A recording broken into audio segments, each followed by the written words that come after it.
Apat na zodiac sign na maaapektuhan ng full moon. Taurus, malaki ang magiging epekto nito sa mga Taurus sa kanilang relasyon sa pag-ibig o negosyo. Maaaring magkaroon ng malaking pagbabago na pangmatagalan.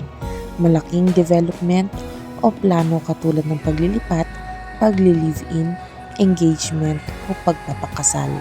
Leo, sa mga Leo naman, ang effect ay ang sa iyong emosyon. Maaaring makaramdam ng sobrang pagkasensitive at muling maalala ang mga nakaraan.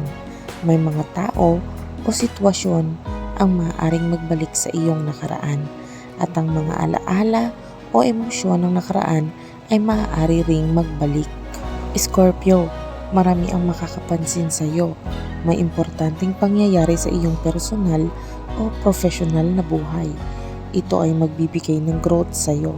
May mga biglaang ding news na marireceive ka. Huwag ipagwalang bahala ito.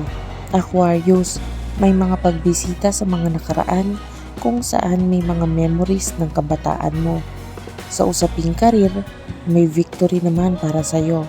Maaaring makatanggap ng job offer o mga award, acknowledgement o merit.